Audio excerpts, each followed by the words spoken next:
Welcome back to To Think Minimum, the podcast of the Technology Policy Institute. Today is Thursday, October 14th, 2021. I'm Scott Walston, President and Senior Fellow at TPI. I'm here with my co-host, TPI Senior Fellow, Sarah O. And today we're delighted to have as our guest, Xiaomeng Lu. Xiaomeng Lu is a senior analyst in the Eurasia Group's geotechnology practice, where she focuses on the interactions of emerging technologies with geopolitics, market dynamics, and regulatory norms.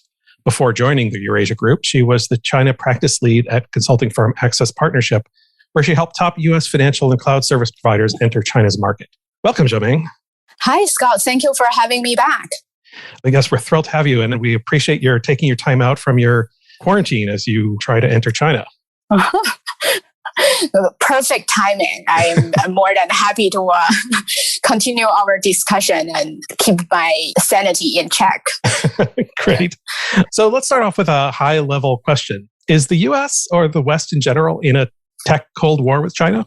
I don't think a Cold War is the most accurate description. Maybe a lukewarm war, if you will. I think there's somewhat significant supply chain implications of the US-China trade conflict during the Trump administration. But still, I think if you look at a number of business community survey, a lot of the Chinese firms as well as US firms tend to stay on track with their business model. And many of them still have high dependency on each other.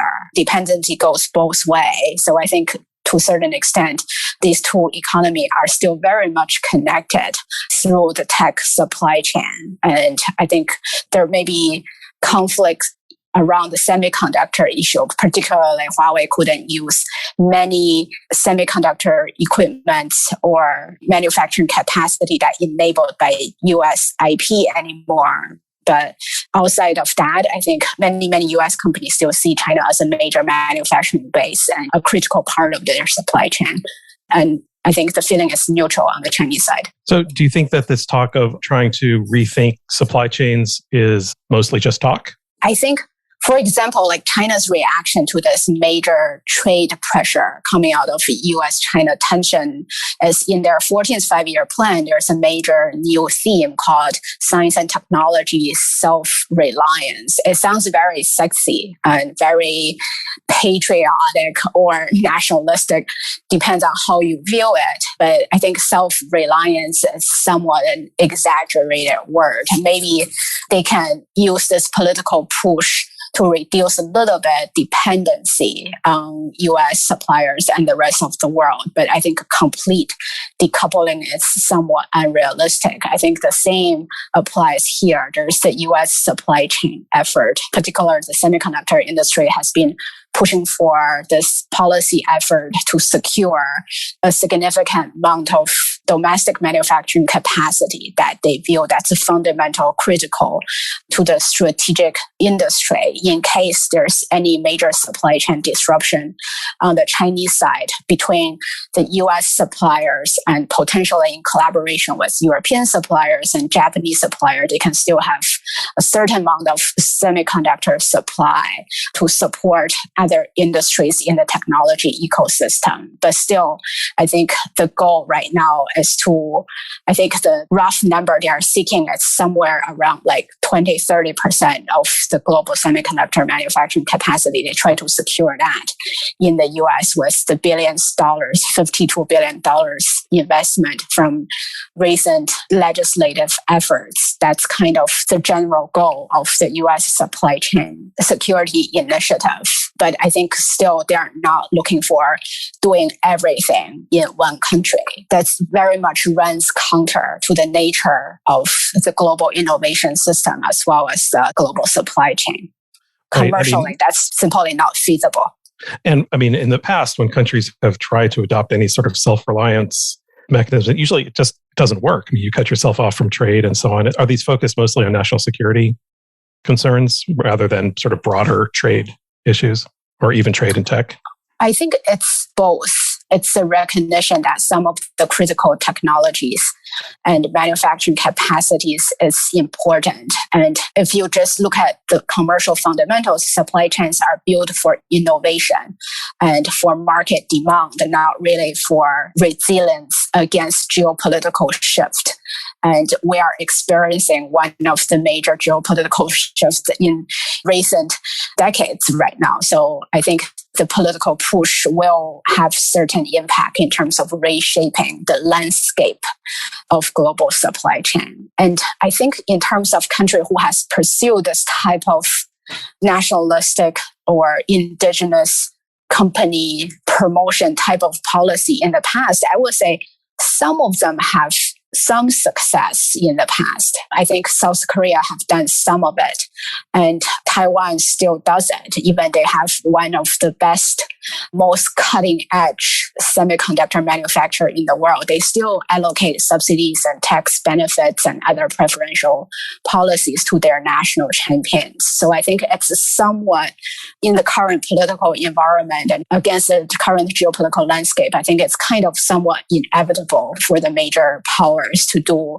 a little bit of this. At the same time, I think they realize, particularly the countries that have done this before, may not be the most cost-effective way to promote your commercial capacity. But there's a sense of competition among even a Japanese company, Korean company, Taiwanese company, European companies that they need to shore up their capacity in this area. So you get this sense of competition. It's hard to slow them down at this point. So let me ask an impossible question. How would you see the market looking in 5 years if so many countries are trying to secure their own supply chains, particularly in semiconductors? And we can make it further out if you want to make sure that nobody ever comes back to check to see whether you were right or not. But where do you see it going? Yeah, that's $1 billion question, maybe $1 trillion question. I think maybe in the optimistic scenario, I think some countries will realize that their approach implies a high cost and it's not cost effective, and they're producing less return on investment is so low, they may scale it back a little bit. I think that's one optimistic scenario. I think the sense of competition cools down a little. I think a decision maker will have a longer term view on this issue and hopefully more objective approach to this topic. And in a less optimistic scenario, countries can keep doing this. I don't know how many countries can keep rolling out $50 billion, $100 billion bill year after year. Right. I think eventually they will hit some kind of financial bottom line. Maybe there's a middle ground scenario where some countries are smarter with their policy approach than others, and they put their money in the best places and they actually gained some traction. I think if that's a possible case, then those countries may kind of regenerate more incentive for them to keep pursue this type of approach. That's another scenario. I think the middle ground. I don't know which scenario we'll fall into. Yeah, so maybe we'll check in on the status of that in 5 years, maybe earlier than that. And definitely, we'll schedule it now. We'll send you a Zoom invite for 5 years. Yeah. I'm sure I will be over with quarantine at that point. So, hopefully. We've had these sort of national security semiconductor issues in the past, in the 1980s in particular. And the Chinese government is known for making very, very long-term plans. Do they also look backwards at how other countries have dealt with these kinds of issues? Or is there some thought that China is very different and, the US experience with, say, Semitech and the things it did in the 80s just aren't relevant anymore? And of course, obviously, I don't think people in the US ever look back to learn from what we did or not. Yeah. But since China is so well known for looking forwards, do they also look backwards to learn? I think they have. Mm-hmm. I think they have. They look back both based on their own experience. I think if you look at their 12th five-year plan, their 13th five-year plan, there's always an element of promoting semiconductor technology of different level of priorities. Like right now, it's pretty much the top technology issue that keeps President Xi awake at night. But I think in the past, it's always in the top 5, top 10 list. And I'm sure China has also looked at how the Korean semiconductor companies came around and how Taiwan ended up to be one of the powerhouse for the sector. And probably the US model as well. I think they look at the Asian countries' environment, their political system, as well as the US market dynamic. They probably realize that their approach may not be the most efficient, and it will take them a few rounds of trial and error to make progress. But I think the geopolitical tension is so high. I think they don't believe they have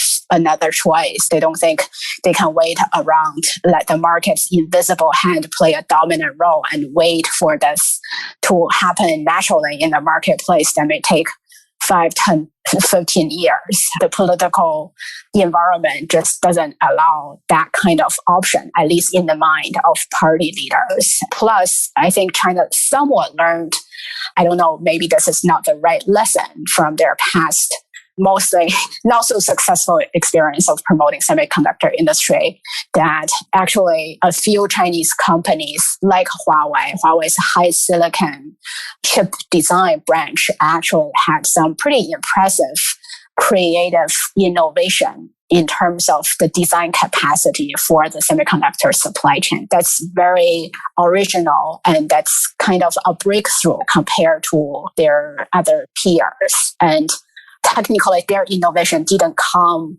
from the US model, which is completely market-driven, which is talk about like small entrepreneurs trying to invent technology in their garage door. That's not Huawei's approach. Huawei has a lot of government support and put their employees into this very, very intense work schedule. And eventually they somehow made breakthrough. I think the lessons from if Huawei can make a breakthrough in the design segment of the supply chain, maybe Huawei can, and other industry players with more government support and preferential policy treatment, they can find other breakthrough. They can close other gaps on the supply chain that currently are the bottleneck in their technology ecosystem, like the EDA machine. That's a very, very critical cutting edge technology that China just doesn't have a substitute of. And right now, a lot of the Huawei engineer who made that major breakthrough in the design section are trying to work with their industry peer and find out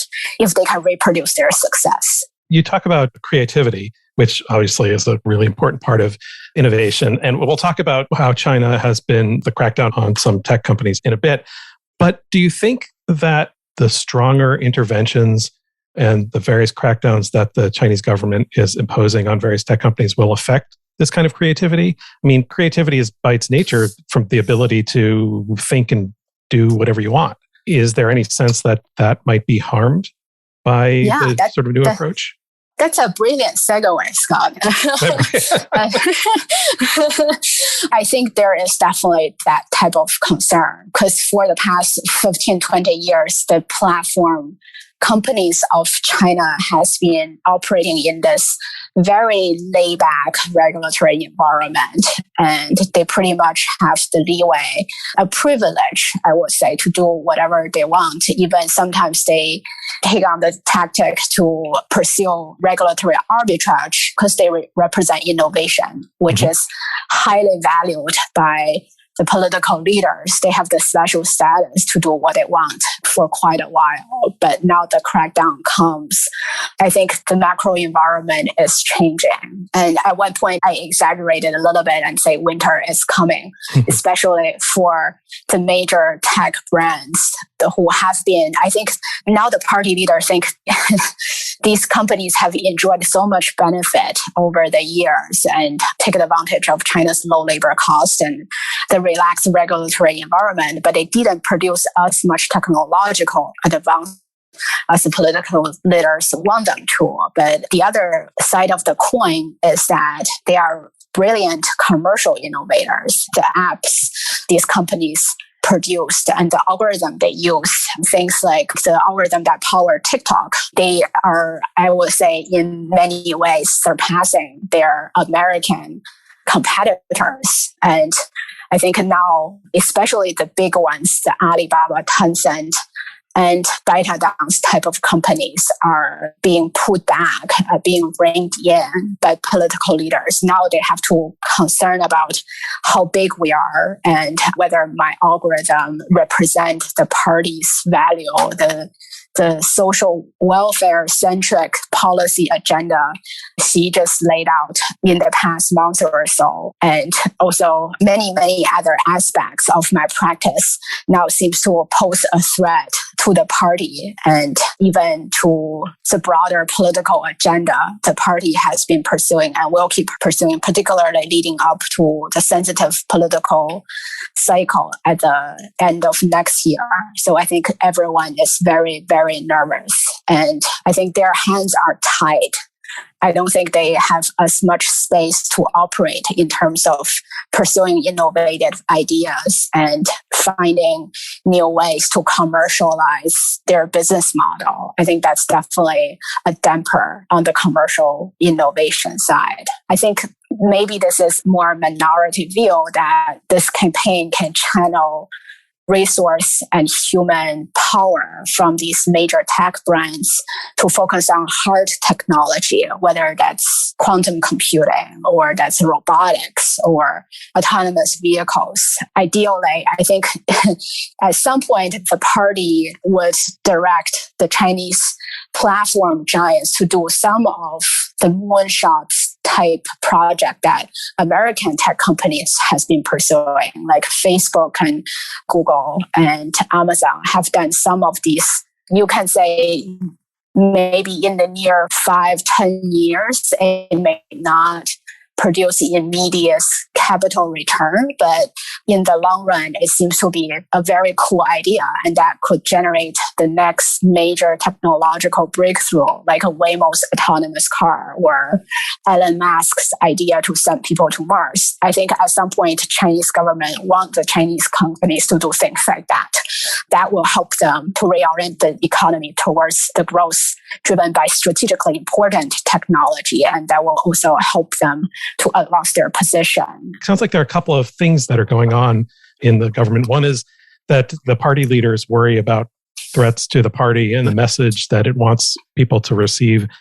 And the other is this impulse that seems to be common to leaders all around the world, regardless of their politics, which is that they feel like they know better than the companies do. So what direction innovation should go. So one is party and the other is human. So human leaders, are they sort of working together to push in particular directions? Yeah, I think some of this come back to the reaction to the rising power of major tech companies, right? Like, I think for a while, governments around the world, particularly US government, were trying to bring in, say, like major banks. They were the most dominant forces in the US economy for a while. And then there's more regulation for these guys. And arguably, you can say that industry is even way more regulated than the tech sector today. And I think there's maybe a parallel here where tech companies are becoming more and more influential power even on the global stage and in each of these national economies. And the regulators feel like they're trying to catch up, but they're falling behind and they're losing power over to this rising technology giants. So there's, I think, the sense that a major wave of regulation is coming, and whether that will come down at the end of the day, it will come down to the level of regulation the banking sector is experiencing today. I think that's the billion-dollar question. Actually, you're saying winter is coming seems like exactly the right metaphor, because we also don't know whether George R.R. Martin will ever finish the book. So we don't even know if winter will actually come. So, but going down a little bit into more detail to the companies themselves, over the summer, we saw these big crackdowns against DD and the education companies. And some of the stocks of those companies like DD have not really recovered, and others, some of the education companies have. Is this just the stock market being disconnected from what's happening, or does it reflect something going on in the government of their decisions, which types of companies to pursue and which not? I haven't been watching stock market that closely, but actually what you described seems to resonate with what I saw or what I have been gathering through virtual meetings with people on the ground of Beijing in the past week or so. I feel like I think the initial reaction to the online tutoring industry and crackdown now seems to be fading. And when I talk to folks on the ground, I just ask like everyday people, like, how old are your kids? Are they going to school? Are they going to after campus classes? And some of the elementary kids that fit into this age range, that's the focus of the regulatory pressure to strictly limit the scope of after school educations. Some of the parents told me that their kids are still going to those tutoring sessions online or offline. And they told me to look very closely at the word of the regulation issued by the government and the licensing requirement. I think it turns out to be for kids age 2 and 12, it's not a sweeping ban. It's not a complete wipeout. They still allow tutoring companies to provide after class sessions during the week after school. They just couldn't do it on the weekends or during summer or winter break anymore. So I think the total size of their business is going to be much smaller, but that part of revenue has not completely dried up yet. And then beyond kids of 15 years old, for high schoolers, they can still provide training weekends, weekdays, summer, winter break, that's fine. And they can also focus on kids who want to prepare themselves for overseas study. They need to take GREs or TOEFLs or MOSET or GMAT. They can focus on this type of business as well. So I think the overall restrictions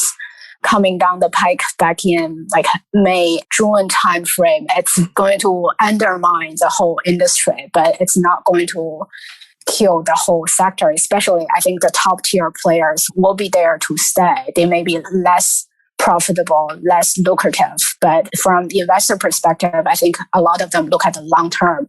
If you look at the structure of Chinese economy, the demographic overlay with the regulatory trend, I think some of them still see opportunities in that sector, especially if you go into those stocks at the bottom. If you are able to catch their lowest point, then maybe you are in a favorable position than others.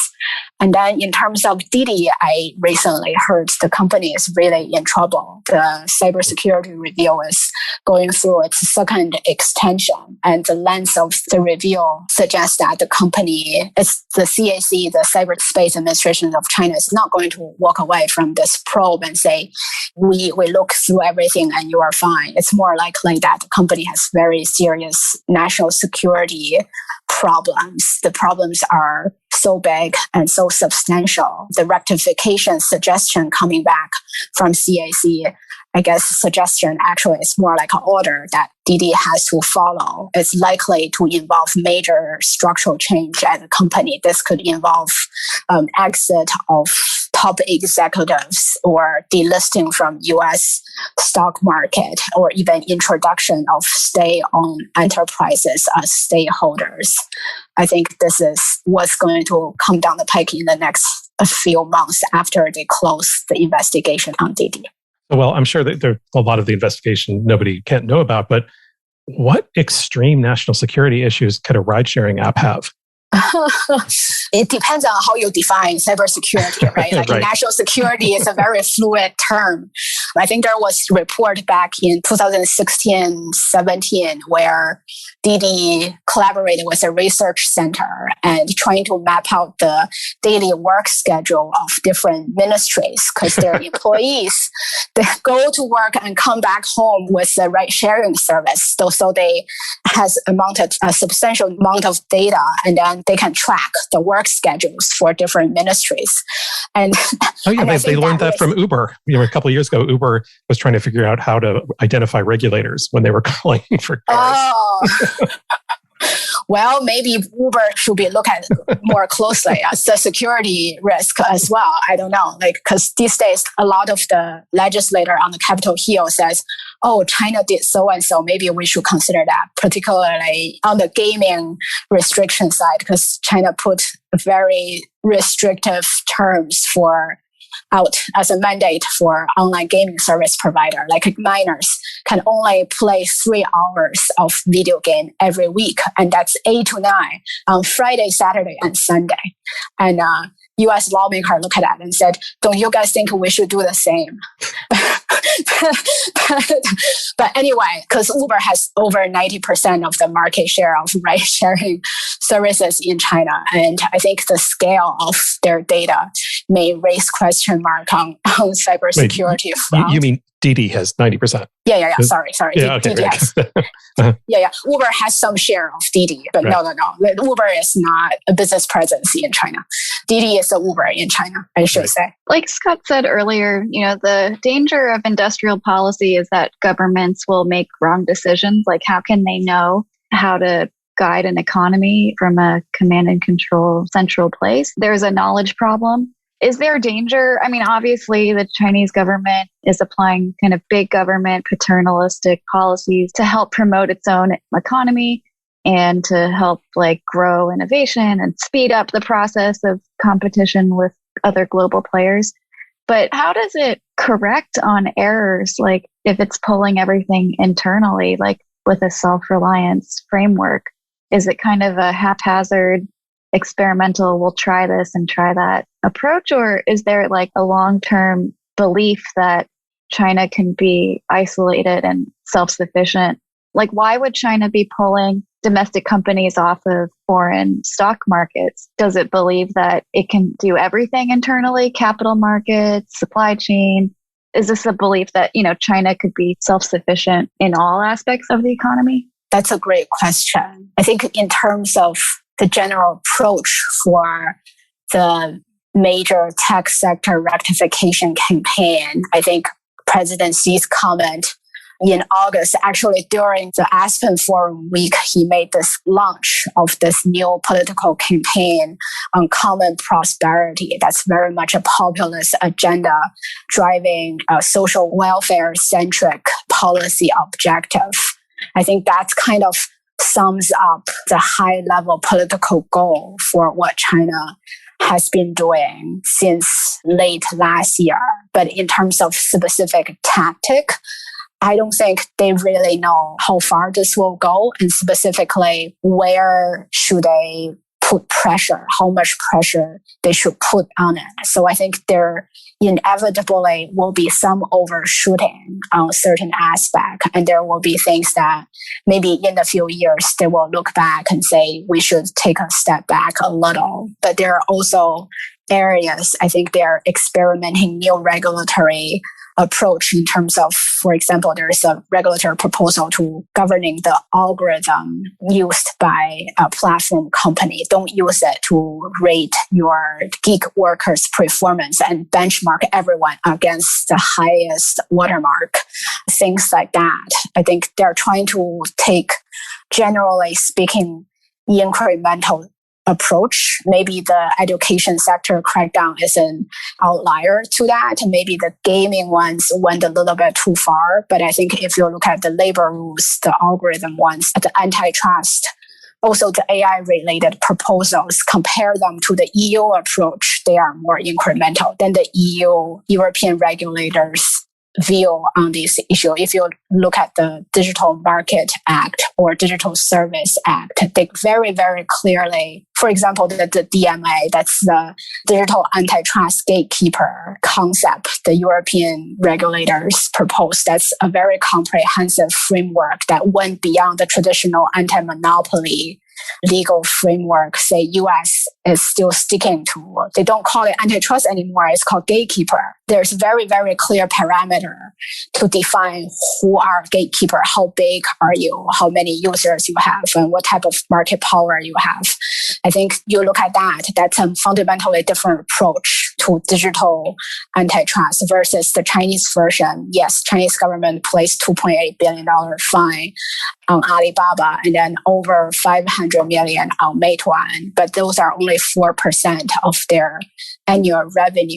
And they are mostly dealing with some of the unique anti-competitive practice this platform has been employing. Like they force their supplier to pick themselves or their driver. You can't work with both. Or they use AI to support somewhat predatory pricing regime and take advantage of people who have higher budget and give them higher price for the same product that an average user will purchase. So things like that, I think it's somewhat China unique phenomenon, and their antitrust enforcement action are focused on that more so than say, like, let me figure out how to push Alibaba completely out of this market and get a state-owned enterprise to occupy their space. That's not their goal.